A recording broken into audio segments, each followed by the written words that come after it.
head with your fist is piss easy. When Birchall can do a leg drop off the top rope, then, you know, you can compare the two. But until he does that... Did Hogan ever do leg drops off the top rope? No, but then you got to think, he was like a generation beforehand, and he probably hadn't advanced as far as Getting on the rope. Yeah. Well, Jimmy Snuka did. Jimmy Snuka didn't wear shoes, though. It was easier for him. Oh, right, yeah. So, well, Hogan's leg drop was atomic. it was atomic, yeah. So that means that they can't do that anymore, can he? Because, of course, you know, it gives off radiation, and that could kill someone in the audience with a lethal radiation dose. Yeah, I mean, it's a bit dangerous, isn't it? Do you think if you went up to Hulk Hogan with a Geiger counter, it'd just click at you badly because it's just full of radiation? Quite possibly. I think they should drop Hulk Hogan's leg on countries that, you know, if you're at war with a country... Just get a giant leg of Hulk Hogan, just drop it. It's better than a nuclear bomb. If it doesn't, you know, the radiation will get him. If the bomb It will, yeah, doesn't, exactly. You know. So yeah, well that's Hulk Hogan. Of course, speaking of Hulk Hogan, some classic wrestling. I looked on YouTube and found a great clip of Macho Man versus Jake the Snake. The clip where Jake the Snake gets his snake to bite Macho Man's arm, and it gets stuck, and they're struggling to get the snake out. That was dangerous. It wasn't dangerous at all. Snakes aren't dangerous. You name me a snake that's dangerous, that's like hurt anybody. Don't say Jake the Snake. Yeah. Because he's not a snake. That's an animal. He is a snake. He is a snake. And he's not a snake! He's a man. He doesn't wear pants, does he, Jake? No, he wears long pants. Long pants. But he's never hurt anybody, I don't think. He's pretty useless. He only hurts himself now with his drug abuse. Yeah. Which is not a funny matter, but we will laugh anyway. I don't think he's as dangerous as like Sting and the whole Scorpion gimmick there. Well, scorpions and snakes, that'd be an interesting match, wouldn't it? Jake the Snake versus Sting. It would be. And you'd get the scorpion and the snake. And would it be a tag team? You'd have Sting and a scorpion against Jake the Snake and a snake. But is he a scorpion, or is he a crow? Or is he Zack from Saved by the Bell? I'm not... I don't know. I would go with the fact he's a scorpion because he's called Sting. Yeah. And also the fact that he has a scorpion on his pants. But he's a crow as well. Yeah, he does fly down from the ring occasionally. Well, he gets lowered on a bit of wire down to the... No, he flies, Bob. It's flight. He's like the same difference of X Factor. They can all fly. But I don't watch X Factor. I do watch it occasionally. So over my head. But yeah, they can fly. Well, I don't know. It'd be an interesting one, wouldn't it? A sort of animal battle royale where you'd have Sting, Jake the Snake, Batista. He's an animal. Batista.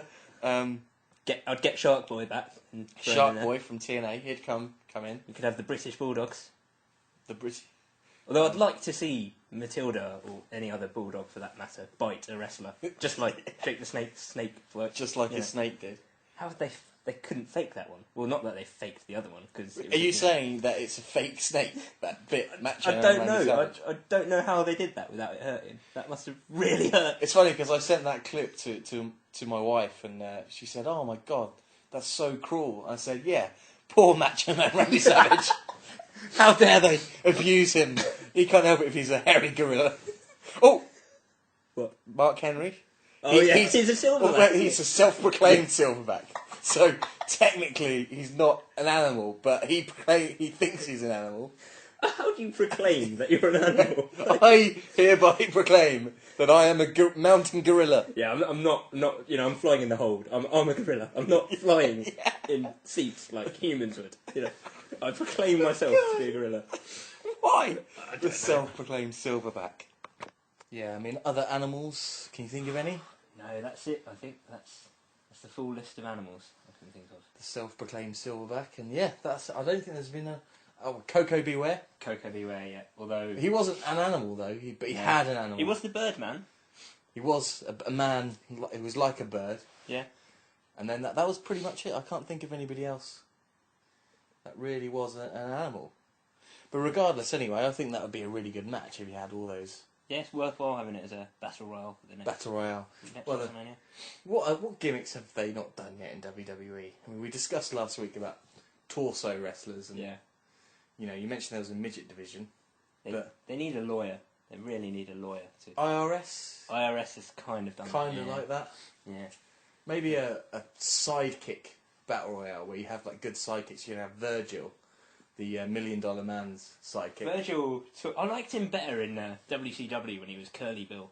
Curly Bill. And he was just like a cowboy guy. And I don't know what that was. Probably they didn't have the rights to call him Virgil, so they needed something that sounded a bit like Virgil, but not quite. And what other good sidekicks? Well, Dink and Doink, obviously. You got good sidekicks there. Yeah. Hornswoggle would be in there. Or is Finley the sidekick of Hornswoggle? I don't know. Well, it's his son, isn't it? It's his son. It's not his son. I refuse to believe. Again, we discussed birth certificates last week, but they're important to wrestling, and you haven't seen. I think that WWE should sort of publish all birth certificates. Would you like your employer to publish your birth certificate? Yeah. Like what? That sportsmen, that everything should be, on a level playing field. I want to know if I'm being deceived by WWE, because I don't believe that Hornswoggle is the son of Finley.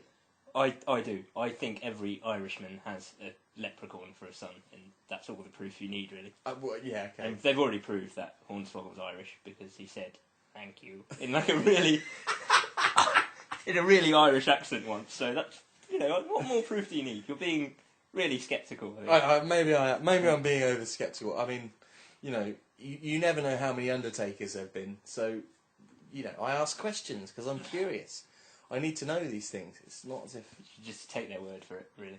Yeah. So what? So you agree the fact that Undertaker and Kane are brothers? Yeah. When Paul Bearer says he's been to the graveyard and dug up a son, I believe him. Why would you say something like that? And you could get prosecuted for saying something like that. I know. You wouldn't say it. I guess it must be true because he wouldn't say it if he. Does that mean you can dig up dead bodies and use them as wrestlers? Yes. Legally. As long as you dress them in spandex. Yes, as long as they're wearing spandex. And, speaking about The Undertaker, it's an interesting gimmick because an Undertaker is someone that just organises funerals. Now, I don't know about you, but The Undertaker's business must be going down the Swanee because he's never there. He's always too busy fighting men in pants to actually organising funerals. But imagine if a family member died and you rang up the Undertaker's funeral parlour and said, "Yeah, I would like the Undertaker to sort out this funeral." You'd never get it done, would it? Yeah, he's too busy fighting his brother in a bury him alive match. Yeah, he can't do it. His brother. But it's more disconcerting that people who work in the funeral business have to be dead as like a qualification to work. So you have to kill yourself first and then they come back to life. Yeah. And then be really racist because apparently the Undertaker is racist. Well, speculation. Yeah. Although you never really know. You can come up with any sort of rumour in wrestling, and and people believe it. Whereas you don't see all these silly flaws in the sports entertainment. Sorry, sports. What flaws apart from Paul Burchill? I've noticed one flaw with the Punjabi Prison Match. It's supposed to be based on a Punjabi prison. Now, don't get me wrong, but surely people in the Punjabi would just climb out of the prison and just run away because it's just made of bamboo with no top on. And you can demand for a door to be opened for like a minute. A minute every 4 minutes. Imagine that. You're in prison. Right, open that door now. Yeah. 4 minutes, right, I'll see you later, guys. I'm just going to go out and rob someone. What do you think the crime's like in India? It must be terrible because no one's in prison because they just escaped. I don't know. It was really difficult to escape that Punjabi prison. Big Show. It did take Carly about 5 years to climb to the top. I don't know. I think they should really replace them with hells in cells instead. Hells in cells. Yeah. I don't know why someone just popped into my head. But what was Ken Shamrock's gimmick? Ken Shamrock. Thinking about Irish people. He didn't have a leprechaun. He was Irish. Was he Irish? Shamrock. I don't know. It's not very Irish. No, it's not. They didn't make it explicitly clear that he's Irish. His gimmick was that he fought in lions' dens with the lethal weapon. What? That's his gimmick. What? Explain. He had a lion's den match, which is a den full of Was there any lions? No, but it's a lion's den, obviously. That's not good, is They it? nicked it off some lions, didn't they? So it's a lion's den. And he fought the lethal weapon, Steve Blackman, and that was his gimmick, basically. That was it? A bit mad and hit his own head a few times. That's crazy. Yeah, but he wasn't in it for that long. And of course, the Rock's DVD set is released. They advertised that. It probably features loads of Rock matches.